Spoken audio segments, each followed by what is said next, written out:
Here is an EOA Live LeGrand story.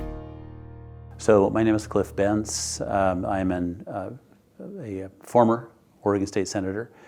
Just resigned about a month and a half ago after spending 10 years in the Oregon House and 2 years in the Oregon Senate. So some people have asked what Congress can do. What can the federal government do to help a state? Because so many of the issues are really state issues, not federal issues. And so what I've done is looked at the natural resource space, particularly timber, particularly the federal government's ownership of huge swaths of timber and rangeland across Oregon. About 52% of Oregon is owned by the federal government. And we can see just how challenging that space and management of that space is. And for example, much of the timberland in Oregon now is dramatically overgrown. I was talking to a extremely well-educated and experienced gentleman in Southern Oregon. And he was David Schott, and he was explaining that the number of trees per acre should be between 60 and 70. And he said in many places in Oregon, we now have 500, 600, 700 trees per acre. And so this is a reflection of 80 or 90 years of mismanagement of our forests. And the question becomes, who is in a position to do something about this massive amount of fuel that's building up around our cities, putting them and the people within them at horrible risk? What can we do? And I asked him that question. I said, well, Mr. Shaw, what can we do? He said, sadly, I don't think anything's going to happen until some of our cities actually burn up. And I said, well, we can't allow that. And he said, well, then get to Washington and do something about it. And so there is one area that Greg Walden has done a wonderful job. He just brought a bill, I think it's called the Forest Resilience Act.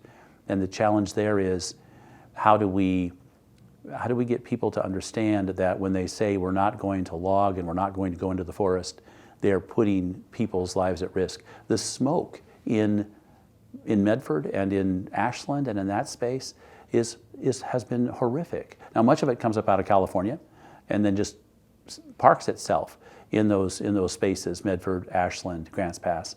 And the poor children and everybody there having to breathe all of that, it's really bad. And it's going to get worse because there's no one at the federal level apparently willing to allow us to go in and start to remove some of that wood. It's really sad, but there's one area. Another area, of course, is water. And when we should be focusing on more storage, where things are getting drier, and we need to be doing far more to try to help address issues of water. And this came up recently with our governor mentioning that she wants to take out these 4 Snake River dams. I want the record to be clear. I oppose that. But the challenge of how to address fish runs, given the nature of hotter temperatures, lower water flows, is there and needs to be addressed. But sacrificing our economy so blithely and so matter-of-factly is, well, we're just going to take out those dams and then you won't be able to haul wheat and other things that we're bringing down out of Lewiston by barge any longer, driving people out of business. That's not the way to approach that type of significant change. So some folks have asked I've asked a lot of questions about Congressman Walden. He's a good friend of mine. I've known him for many, many years. I've worked with him on many different issues. I've been repeatedly impressed by his ability to work through very, very, very challenging issues in ways that are really pretty amazing in managing his way through any number of things. Many people perhaps don't know that he was instrumental in bringing about a Republican majority in the House in Washington, D.C. He was hugely helpful in getting Republicans elected.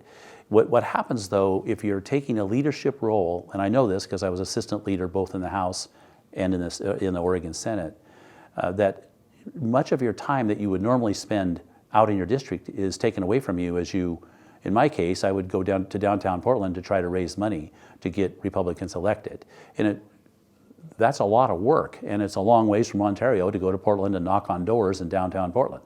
In Congressman Walden's case, he had to travel to all 50 states and try to help congressmen and women wearing the Republican label to get elected. And that took away time. His staff is wonderful, and he did a really good job of finding really good people to help listen to those in his district as best he could. And yes, you're right, he did do his best to help Republican, Democrat, Independent once he got the job, which is becoming increasingly difficult. I know this because when I was in Klamath Falls about a month ago now, I just started going around and meeting with people to say, hey, I'm running for this office. And I was speaking to a group of Republicans, and 10, 15 other folks tapped on the door and said, hey, we're Democrats, we'd like to talk to you. And I said, great. So I finished speaking with my Republican friends and went out and spoke then for an hour or so to the Democrats down in the Klamath Falls area. They were very anxious to let me know where they thought the Republicans were wrong on the issues, where the president was wrong on the issues, where Congress was wrong on the issues. And it was extraordinarily difficult to conduct a conversation. It was very difficult. And I anticipate that that's what Congressman Walden has been encountering as he's traveled about his district and held town halls, because I've heard that they've become very shrill, and it's hard to have a conversation when people are yelling. And so it happens that one of my specialty areas in my law practice was to bring families together and try to reorganize their businesses. And so I've had a lot of experience in bringing angry people together and trying to find common ground to move forward. But in this day and age of social media and a lot of people being involved in issues that perhaps weren't before, and the anger that seems to permeate so many discussions, this is going to be a very, very challenging element of this job. Now, I'll have to tell you, I look forward to it. It's not that I like, anger and that, but I'm used to it. And so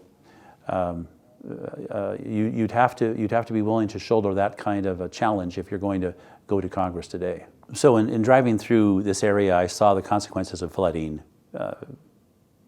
just a couple of hours ago, and of course my heart goes out to those who lost land, and I don't know about animals being damaged by the flooding, but the flooding was a disaster for many, many people. It's one turns to FEMA and to other groups and says, hey, this is why we have you, please come out and help. And I've heard as recently as my meeting up in Elgin a few hours ago that some of the minimum numbers that your damage has to exceed a certain amount. And if it doesn't, then FEMA isn't too excited about you. We encountered the same thing in what we call the Snowmageddon situation that occurred in Ontario several years ago, where we got suddenly 3.5, 4 feet of snow and roofs and buildings. We lost 300 buildings collapsed. And we tried to get FEMA to come out and help. But FEMA's a nationwide operation, and they're used to 17 feet of snow or some crazy amount in Buffalo, New York. So 3 or 4 feet in Oregon was really pretty meaningless. So I understand how challenging it is to bring federal agencies into a level of understanding about how unusual some of these events are, and particularly in a small community where the damage is substantial in relative terms to the small community, but in FEMA's eyes, it's nothing. So of course, we've got to be able to do something to change that and make sure these smaller communities are appropriately helped when one of these cataclysmic events comes along. And so I'm hopeful that that we'll be able to, if I'm elected, address that little small town issue. And there are certain other challenges in the water area. You mentioned storage, and of course I would support storage any way I possibly can and have, because as it gets drier, you want to take advantage of these these opportunities whenever you can. And I could go into the great detail about how you've got to make it pencil. You can't go put a dam in and hope that when it only rains and you only have a flood event every 10 years. That's not going to work. But you can go in and hopefully get ready for those events. Perhaps you can raise, as they're doing up in the Enterprise area on the lake there, raise the height of the dam, make sure that your facilities are updated so that they can withstand what might be coming, because it seems that we are seeing more aggressive rainstorms, more aggressive weather events, and so we should be doing what we can to anticipate them and try to help our small communities get ready. And that takes us into, perhaps at the state level, we have a program that puts money into levees, kind of a levee fund, and we need to be sure that we keep our levees up to date, and a bunch of that is happening. It's happening down in and around the Portland airport. Those levees are all being rebuilt, and I've been trying to help the levees around Burns, Oregon to be rebuilt, and so we need a stronger focus on what we can do to try to protect buildings and people from these events. So my website for my congressional race is cliffbentz.com or cliffbentz.com. Both work, and people can go to that site and check out what I stand for and where I am. I'm a Right to Life candidate. I am a pro-Second Amendment candidate. I am a pro-Trump candidate. I'm a try to figure out how to reduce taxes candidate while still taking care of folks on Medicare and Social Security. I mean, those issues you can look at or call me.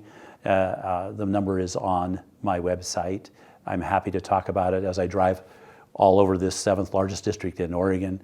The reason I'm running is because I think I can help Oregon based upon all of the work I've done learning about these many issues over the 12 years I've been in the legislature and the 8 years I served on the Water Resource Commission.